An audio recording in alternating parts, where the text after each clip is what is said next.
The rise and demise of Brawn GP. Like some sort of flaming supernova, Brawn GP holds what is probably the greatest history in Formula One. They appeared almost from nowhere, existed for a flaming single season, and won the drivers' and constructors' titles before disappearing into the mists of bygone eras to rest with the memories of Chapman's Lotus, the real Alfa Romeo, not that one we saw a few years ago, Maserati, and the other world champion constructors who won titles before ceasing to exist. Unlike most of these brands, Brawn had no pedigree as a team outside Formula One. Unlike Lotus, they didn't spend years competing at the top, and unlike Maserati, they were not a legendary car maker. Let's have a look at the curious rise and quick demise of the only team with a perfect title-winning record in Formula One. Remember to leave a comment and like the video if you like the video. Subscribing would be nice, but let's stop messing about and get back to the video. In 2007, Honda Formula One team managed 6 points. And in 2008, the marginal improvement of scoring 14 just was not enough to justify the huge amounts it was costing Honda to keep competing at motorsport's elite level. In 2008, the financial crisis that hit the world did a number on car sales, driving Honda's revenues down and effectively making the money pit called their Formula One team completely unsustainable. It was decided the Japanese manufacturer would exit the sport, but instead of shutting down the team completely, they sold the team to team principal and legend of the sport, Ross Brawn, leading to the formation of Brawn GP. Honda power was replaced with Mercedes engines, and Jenson, Button and Rubens Barrichello were retained to drive for the new team. The work that Honda had already done on development of the car for the new season proved to be vital though. The season opener was in Australia, and shockingly, Jenson Button qualified his Brawn on pole for their very first race. Even more impressively, Button went on to win the race from teammate Barrichello, giving Brawn a 1-2 finish on debut, something which had not happened since Mercedes did it in the 1954 French Grand Prix. In Malaysia, Button won again, and in China, Button was third behind the Red Bulls of Vettel and Webber.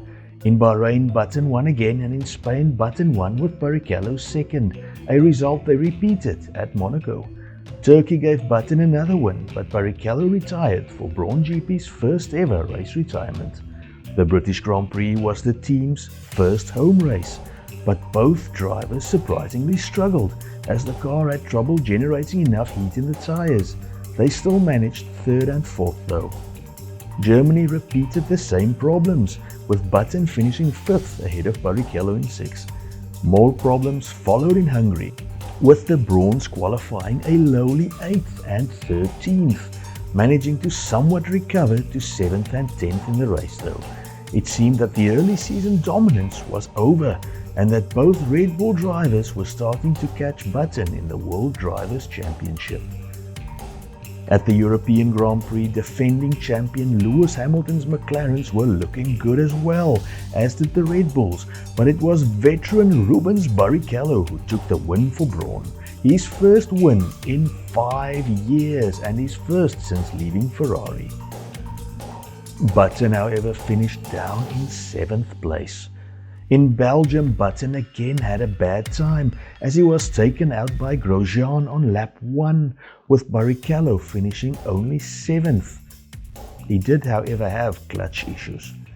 Next up was Italy, and the Brawns were brilliant, as they again managed first and second, with Barrichello winning, leaving them first and second in the driver's title race as well. Singapore was a bit tougher though, with Button managing only 5th and Barrichello 6th. At Suzuka, Brawn had the chance to clinch the Constructors' Championship, and with a 7th and 8th place, they were only half a point from winning the title in their very first season. Earlier in the season, half points were awarded when a race failed to finish 75% of its allotted time. In Brazil, Button raced to 5th place to clinch the Constructors and World Drivers titles with a race to spare, and in that final race the two Brawns finished 3rd and 4th, with Button being crowned World Drivers champion and Rubens Barrichello finishing 3rd in the title battle. Thanks to their incredible success, they won the 2010 Laureus World Sports Award for Team of the Year as well. In their one and only season in existence, Brawn won 47% of their races and remained the only team in history to have a 100% success rate in the World Drivers and Constructors titles. The dream was to end shortly though. In November 2009, it was announced that they had sold 75.1% of the team to Mercedes for around £110 million. In its singles year of existence, Brawn had not only won the titles, but it was also said to have made a profit of £98 million. Brawn was to be rebranded as Mercedes, and Button and Barrichello were replaced by returning from retirement Michael Schumacher and Nico Rosberg for the 2010 season. Ross Brawn would remain as team principal until 2013. Brawn to this day remain the last team not named McLaren, Red Bull or Mercedes to win either the Constructors or Drivers title. For me, it's a sad state that we never saw a Brawn racing with a number 1 on its nose, but it's probably for the best that they called it quits when they did. Even with Mercedes millions behind them, the 2010 Challenger only managed 4th in the Constructors title, with less than half the points eventual winners Red Bull would score. So Brawn was no more. The incredible story of what they did and how they shocked the racing world for that single season will forever be celebrated. Thank you for watching. Please consider subscribing and liking the video. God bless and goodbye.